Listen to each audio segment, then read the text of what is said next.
오늘의 주요 뉴스입니다. 어제 하루 코로나19 신규 확진자는 3,938명으로 여전히 4,000명에 육박했습니다. 사망자는 39명으로 4차 유행 이후 최다를 기록했고 위중증 환자도 612명으로 연일 최다를 이어갔습니다. 유럽 질병예방통제센터 ECDC가 18세 이상 모든 성인에게 코로나19 부스터샷을 권고했습니다. ECDC는 유럽 국가별 백신 접종률 차이가 크다며 부스터샷 확대 접종이 당장 시행되지 않으면 다음 달과 내년 1월 코로나19로 인한 부담이 매우 커질 것이라고 전망했습니다. 미국에서 올 들어 지금까지 발생한 코로나19 사망자 수가 지난해 전체 사망자 수를 넘어섰습니다. 낮은 백신 접종률과 사회적 거리두기 완화, 델타 변이 유행 등이 사망자 수 증가의 원인으로 꼽히고 있습니다. 미세 플라스틱이 일단 체내에 들어오면 짧은 시간에 전신으로 퍼진다는 사실이 동물 실험에서 처음으로 확인됐습니다. 미세 플라스틱을 섭취한 지 1시간 후부터 혈액을 따라 위와 장은 물론 심장과 폐, 생식기와 뇌까지 퍼져나갔습니다. 한국은행이 현재 0.75%인 기준금리를 1%로 0.25%포인트 인상했습니다. 이로써 지난해 코로나19의 여파로 0%대까지 떨어졌던 기준금리는 20개월 만에 다시 1%대로 올라섰습니다.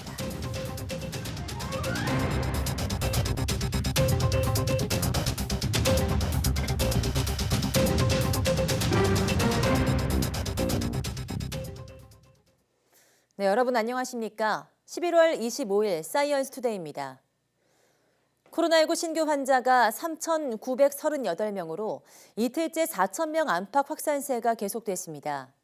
하루 전보다 177명 줄긴 했지만 역대 두 번째 규모를 기록했습니다. 위중증 환자는 하루 새 26명 늘어서 현재 612명으로 또 역대 최다입니다. 사망자는 어제 하루 39명이 늘어서 국내 사망 누적은 3,401명에 달합니다.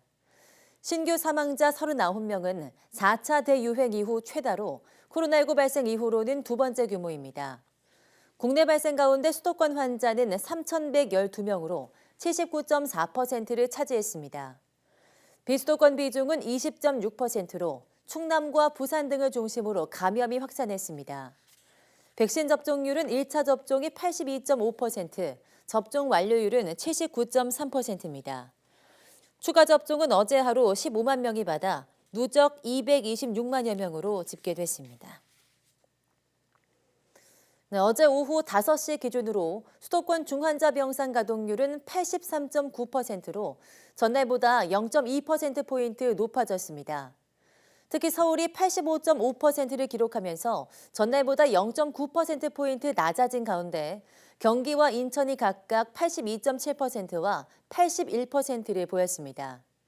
경기도는 전날보다 1.5%포인트 높아졌습니다.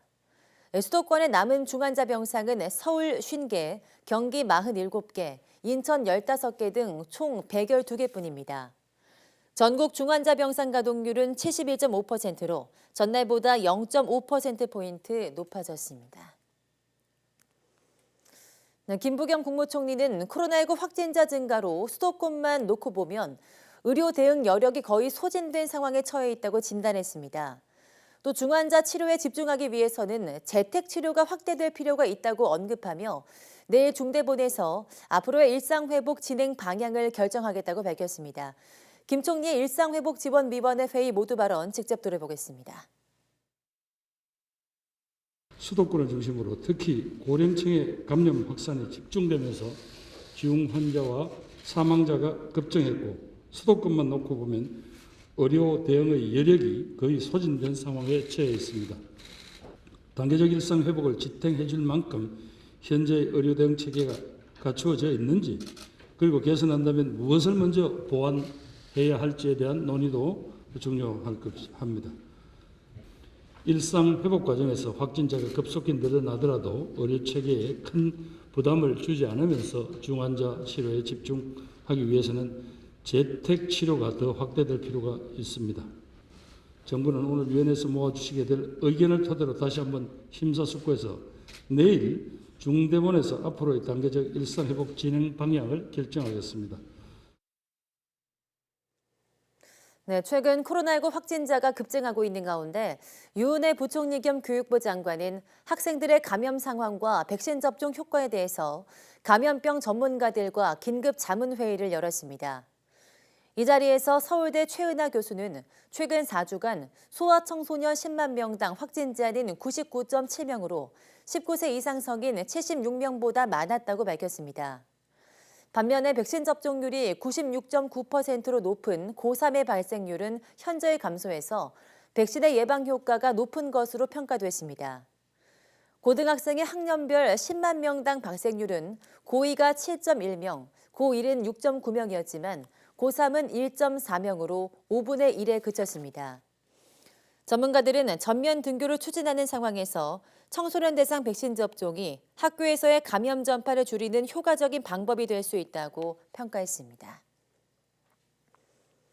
네, 미국이 백신 접종에도 불구하고 올해 코로나19 사망자 수가 지난해 사망자 수를 넘어섰습니다.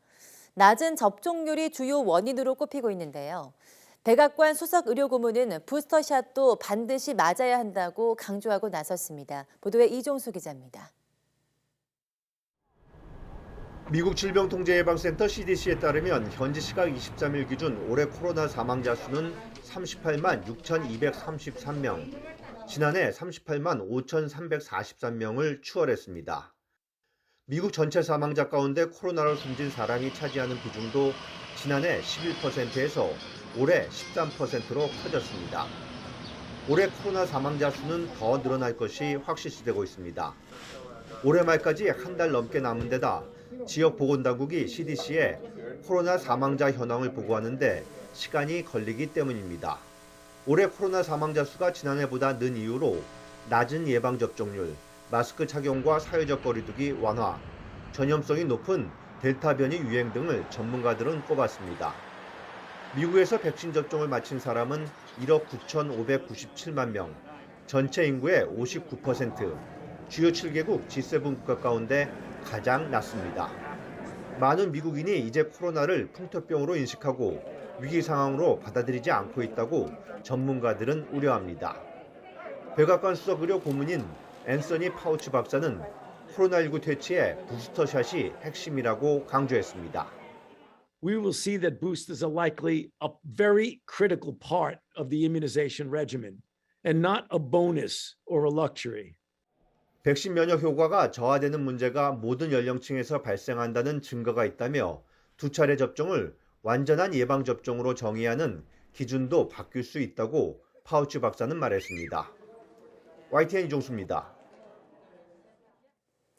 네, 유럽 각국의 코로나19 상황이 심각해지면서 봉쇄 조치가 이어지고 백신 의무화도 급물살을 타고 있습니다. 오스트리아에 이어서 슬로바키아도 전국적인 봉쇄 조치를 결정했습니다. 김선희 기자가 보도합니다. 전국적인 봉쇄에 들어간 오스트리아에 이어 슬로바키아도 봉쇄 조치에 돌입합니다. 스푸트니크 통신은 현지 시각 25일부터 2주간 봉쇄에 들어간다고 보도했습니다. 대규모 행사 취소는 물론 생필품 상점을 제외한 일반 상점의 영업이 정지되고 야간 외출도 금지됩니다. Odborníci jednoznačne hovoria, konzílium má jasné odporúčania, že potrebujeme obmedziť mobilitu, že potrebujeme lockdown. Áno, je to nepopulárne opatrenie, ktoré je ale absolútne nevyhnutné. A žiaľ, 전체 인구 약 540만 명의 슬로바키아는 하루 신규 확진자가 1만 명을 넘었고 백신 접종 완료율은 42%로 낮은 편입니다. 독일도 코로나 환자가 급증하면서 부분적인 봉쇄에 들어갔습니다. 작센주와 바이에른주 등 일부 주는 이미 술집과 클럽 문을 닫았고 크리스마스 마켓도 취소했습니다. 독일은 하루 신규 확진자 6만 6천여 명으로 최다 기록을 경신하면서 취약계층이나 군인 등의 백신 의무화 방안이 구체화되고 있습니다. 세계보건기구가 내년 3월까지 유럽에서 70만 명의 사망자가 더 나온다는 암울한 전망을 내며 각국은 연일 백신의 중요성을 피력하고 있습니다. le pass sanitaire dès cet été, grâce aux efforts qui ont été fournis par les Français, grâce à leur civisme, grâce à notre couverture vaccinale. Mais nous ne pouvons pas nous reposer sur cette avance. 유럽의 재확산 원인은 부진한 백신 접종, 마스크 착용과 거리두기 철회 등이 원인으로 지목되고 있습니다. 하지만 백신을 많이 못 맞더라도 유럽 인구의 95%가 마스크를 다시 착용하면 내년 3월까지 16만 명 이상의 사망을 막을 수 있을 것이라고 세계보건기구가 전망했습니다. YTN 김선입니다. 네, 코로나19 재확산 위기에 직면한 이탈리아 정부가 현지 시각 24일 후속 방역 대책을 내놓을 것으로 전망됩니다. 주요 논의 주제는 슈퍼 그린 패스 도입과 백신 접종 의무화 직종 확대 여부로 특히 슈퍼 그린 패스 제도가 시행될지에 관심이 모아지고 있습니다. 슈퍼 그린 패스는 코로나19 검사에서 음성을 받은 사람을 배제하고 백신 접종을 완료했거나 코로나19에 감염됐다가 회복한 사람에게만 혜택을 주는 제도입니다. 이 제도가 도입되면 백신을 접종하지 않을 경우 실내 음식점은 물론 박물관, 미술관, 헬스장 등의 문화체육시설 출입이 금지되고 기차, 비행기, 고속버스 등 장거리 교통수단도 이용할 수 없게 됩니다. 네, 유럽의 코로나19 상황이 심각해지고 있는 가운데 유럽 질병예방통제센터가 18세 이상 모든 성인에게 코로나19 부스터샷을 권고했습니다. 특히 40세 이상 성인은 우선적으로 부스터샷을 접종해야 한다고 강조했습니다. 김진호 기자입니다. 유럽 질병예방통제센터 ECDC의 부스터샷에 대한 입장이 바뀌었습니다. 지난 9월에는 백신 접종을 마친 사람들에 대해서는 부스터샷이 긴급하게 필요하지 않다는 입장이었지만 이제는 모든 성인에게 부스터샷을 권고하고 있습니다. With keeping in mind the priority to close the immunity gap, countries should also consider a booster dose for all adults 18 years and older, with a priority for people above 40 years old. 아몬 소장은 부스터샷은 면역력 감소에 따른 감염을 막는 효과를 높이고 사람 간 전염을 줄일 가능성이 있으며 추가적인 입원과 사망을 막을 수 있다고 강조했습니다. ECDC는 보고서를 통해 모든 연령대에서 부스터샷 후 감염 예방과 중증화 차단 효과가 상당히 증가한 것을 보여준다고 설명했습니다. 다수의 유럽연합 회원국이 이미 부스터샷을 접종하기 시작했지만 각기 다른 우선 접종 대상 기준을 적용하고 있으며 1차 접종에서 부스터샷까지 접종 간격도 제각각입니다. 아몬 소장은 백신 접종률이 낮은 회원국의 전체적인 백신 접종률을 높일 것도 촉구했습니다. EU 전체 인구에서 코로나19 백신 접종을 완료한 비율은 65.7%이지만 회원국별로 보면 불가리아가 24.5%, 포르투갈이 81.5% 등으로 차이가 큽니다. ECDC는 이 같은 백신 접종률의 큰 차이는 면역력 공백을 만들며 이는 코로나19 확산 여지를 준다고 경고했습니다. ECDC는 모든 공중보건 조치들이 당장 적용되지 않을 경우 유럽 30개국에서 다음 달과 내년 1월 코로나19로 인한 부담이 매우 높아질 것이라고 예상했습니다. ECDC의 권고는 구속력은 없지만 유럽연합 집행위원회와 각 회원국 정부의 정책 결정에 활용됩니다. YTN 김진호입니다. 세계보건기구 WHO 사무총장은 현지 시각 24일 코로나19 백신 접종자들도 기본적인 방역 수칙을 지켜야 한다고 강조했습니다. 테워드로스 아드하놈 WHO 사무총장은 언론 브리핑에서 백신이 팬데믹을 종식했고 접종자들은 다른 예방 조처를 할 필요가 없다는 잘못된 인식에 대해서 우려하고 있다고 말했습니다. 또 델타 변이 출현 전에는 백신이 전염을 약 60%까지 낮췄지만 이후에는 그 수치가 약 40%로 낮아졌다면서 백신은 생명을 살리지만 전염을 완전히 막지는 못한다고 지적했습니다. 아울러 백신을 맞았더라도 감염되지 않도록 예방 조치를 계속 취해야 한다며 마스크 착용과 거리 두기, 붐비는 곳 피하기, 환기 등을 강조했습니다. 네, 푸틴 러시아 대통령이 자국 전문가들이 개발 중인 코에 뿌리는 방식의 코로나19 백신 시험에 참여했다고 현지 시간 24일 밝혔습니다. 타스 통신 등에 따르면 푸틴 대통령은 이날 보건 문제 관련 내각회의에 화상으로 참석해 관련 정부 인사들과 대화하며 이같이 공개했습니다. 푸틴 대통령은 접종 후 정확히 6개월 뒤에 항체 수준이 떨어져서 부스터샷을 받으라는 전문가들의 권고를 받아들여 그렇게 했다고 설명했습니다. 푸틴 대통령은 먼저 주사 형태 백신으로 부스터샷을 맞고 그 다음 날 가루 형태 비강 살포형 백신도 투약받았다고 소개했습니다. 그는 추가 접종 후 아무런 부작용도 없었다고 덧붙였습니다.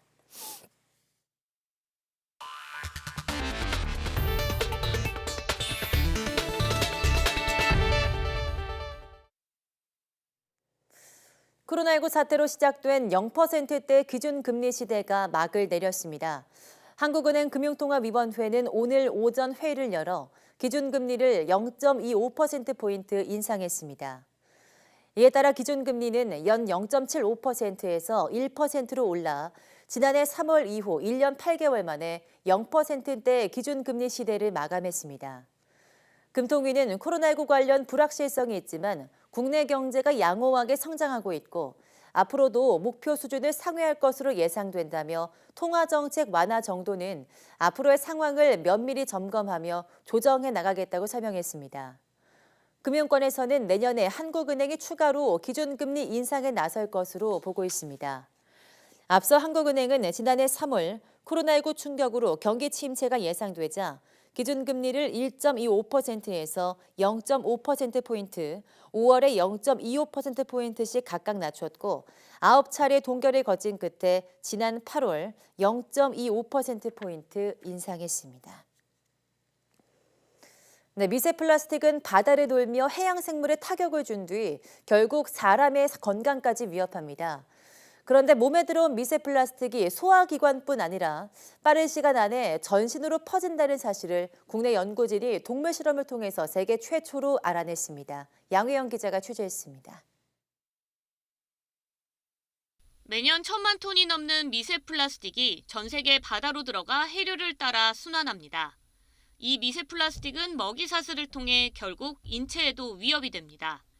세계 자연기금에 따르면 사람이 음식물을 통해 일주일 동안 섭취하는 미세 플라스틱의 양은 평균 5g, 신용카드 한 장 정도입니다.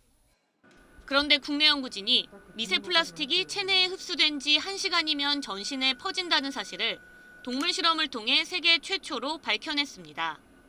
미세 플라스틱에 방사성 동위원소를 붙여 촬영해보니 섭취한 지 1시간 후부터 혈액을 따라 위와 장은 물론 심장과 폐, 생식기와 뇌까지 전신으로 퍼져나갔습니다.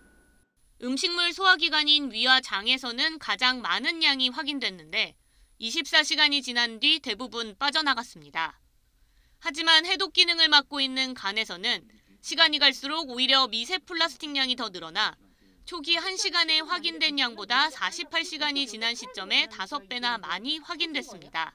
방사성 동위원소와 팩 기술을 활용하면은 마우스를 죽이지 않고 시간대별로 추적 관찰을 할 수가 있고 그렇기 때문에 우리가 주입한 먹인 미세 플라스틱이 어떻게 체내에서 흡수되고 분포되어 나가는지를 시간대별로 관찰할 수 있는 장점이 있어서 연구진은 생쥐와 사람이 체격 차이가 있는 만큼 체내에 퍼지는 시간은 달라질 수 있지만 미세 플라스틱이 소화기관 이외에 다른 기관에 퍼진다는 것은 입증이 됐다고 밝혔습니다.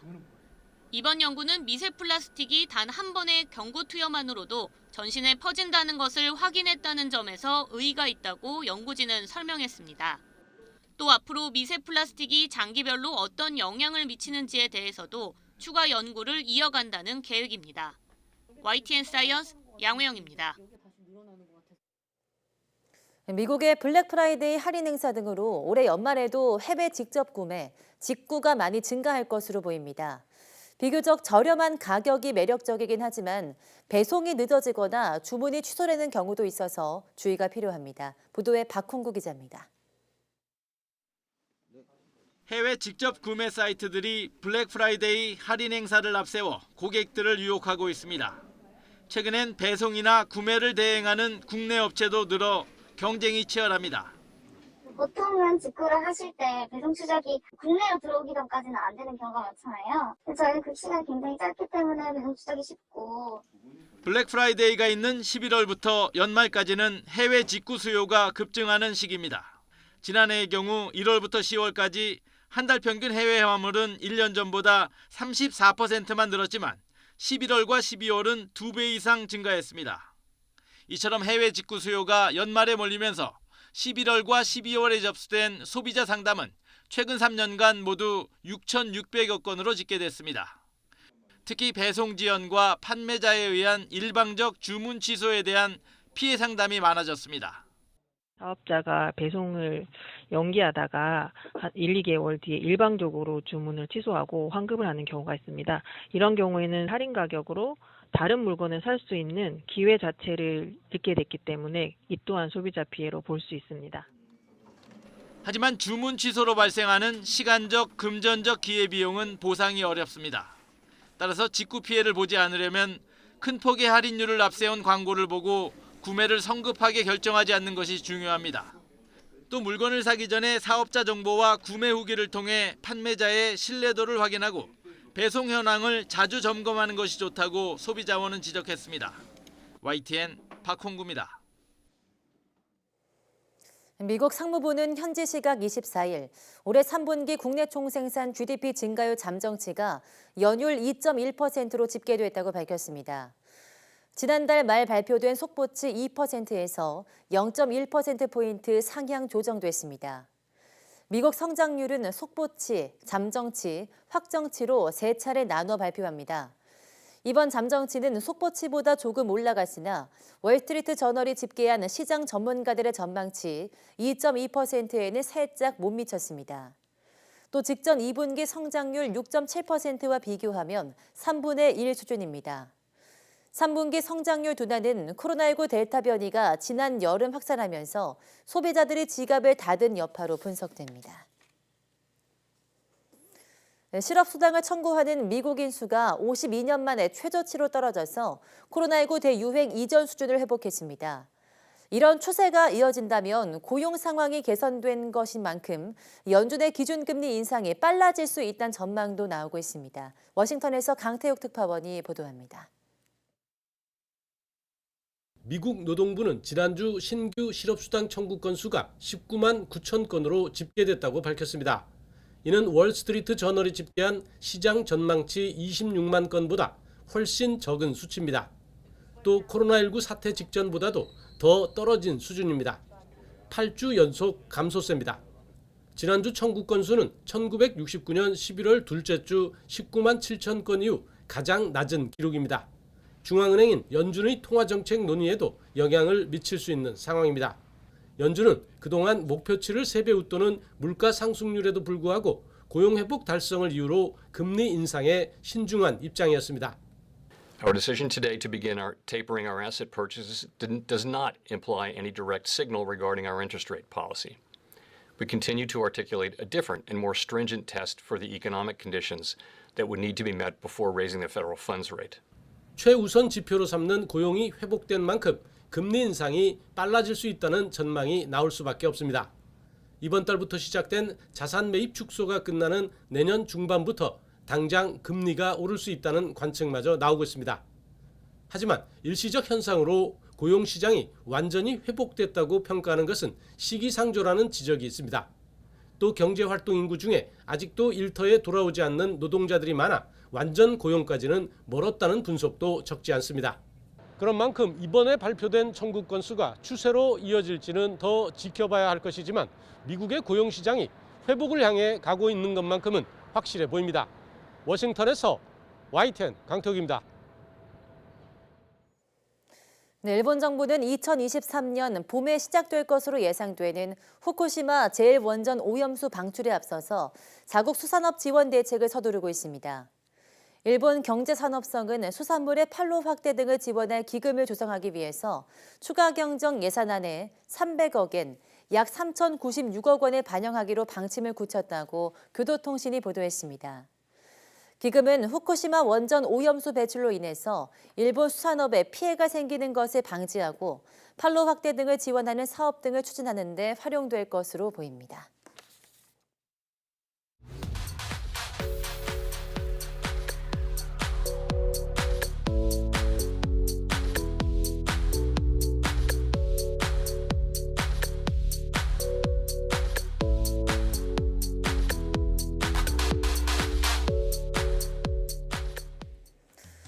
네, 전기차 등의 발달로 화석 연료 대신 전기 에너지로 패러다임이 바뀌면서 충전해서 다시 쓰는 배터리, 2차 전지가 기술력의 바로미터가 되는데요.